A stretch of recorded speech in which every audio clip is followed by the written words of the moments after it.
Oh, I've been getting a lot of questions lately about, where do you get your protein from? Where do you get your iron from? Where do you get your calcium from? Is soy healthy for you?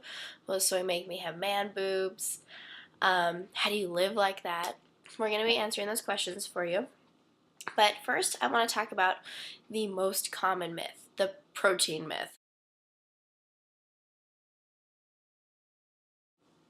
Okay, so protein. Where do you get your protein? Is it good protein? Does it have all the amino acids that you need in it? Is it a complete protein?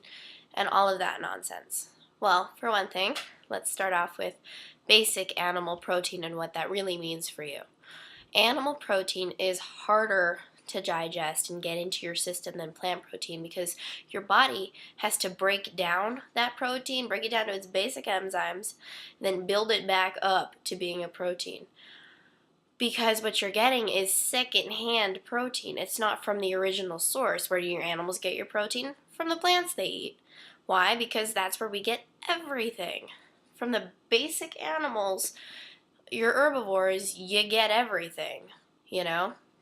Where do they get it from? The earth, the plants. So when you're talking about different things, I'm going to use salmon as an example here. Salmon for their pink color, that bright pink color that salmon have. That's from lycopene. That makes them pink. It's what they eat that makes them pink. Okay? Now, farmed salmon are fed lycopene to make them have that color. It's supplemented into their diet because we don't actually feed farmed salmon what salmon are supposed to eat. We feed them supplements, so that makes them less healthy.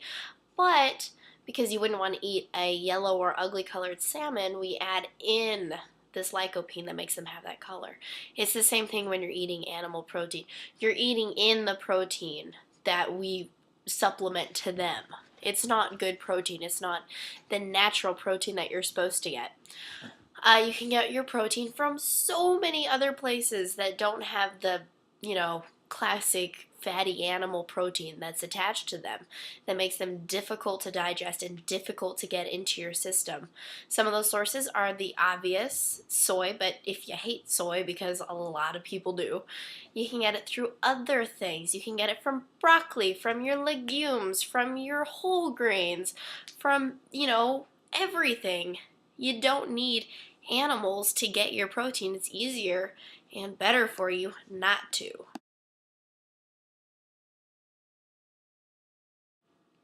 Alright, I'm not into the whole publishing nasty, horrible, terrifying images on my videos, so I'm not gonna do that to you guys.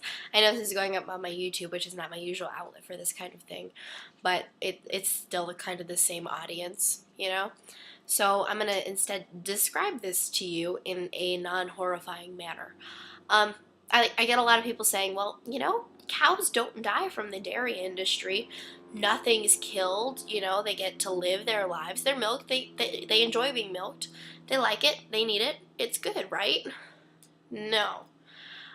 If you watch the movies, Food Inc., which is really popular and out now, or read the new book, Eating Animals by Jonathan Safran Foer, and I happen to have a copy here, in case you see it in the store, which is right there, then you know firsthand that it's not the cruelest, happy cow industry that they'll have you believe. These animals are kept in confined areas. They're not allowed to really be free range or grass fed, and it's not a happy environment, and they have to be pregnant. Okay? A lot of people don't realize this. You have to make them pregnant to get the milk. And they do this once a year. A cow will be pregnant about every year for her to keep lactating and producing this because they don't do it how nature and evolution has done it for hundreds of years, thousands of years. Instead, half these calves are going to be males. And what do you do with these males? They're not sufficient in the dairy industry. You don't need them. There are this problem that the dairy industry had. So what do you do when you have a problem? You sell it. Who are you going to sell it to? The veal industry. The veal industry was a direct result of the dairy industry. And these veal calves are taken away from their mothers just, 16 weeks, I think is the average. 16 weeks after they're born, they'll go and they'll be slaughtered. They'll be fatted out and slaughtered.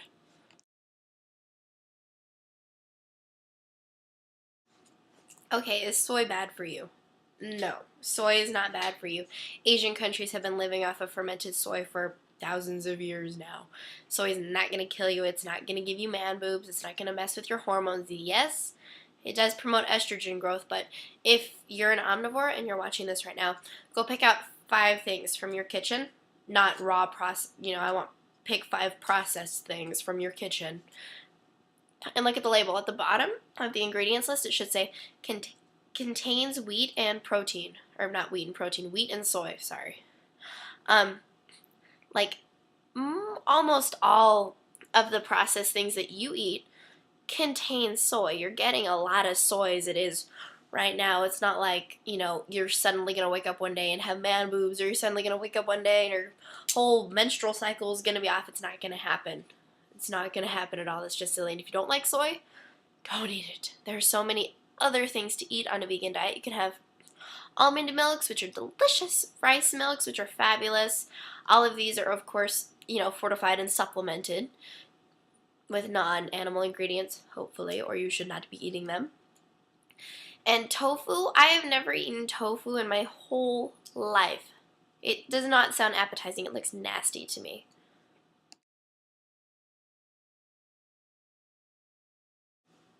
So you're an environmentalist, right? You believe in driving green, buying recycled things, reuse, recycle, all of that. Stop eating meat. You cannot call yourself a greenie or an environmentalist if you eat meat. You can't do it. It's not possible. I'm sorry. Greenhouse gases are something like a vegan will have 1/7 of the greenhouse gas emissions that a regular omnivore will. And that's without even taking into your car into account. I don't care what kind of fancy ass hybrid car you drive. It's not good enough. It's just not.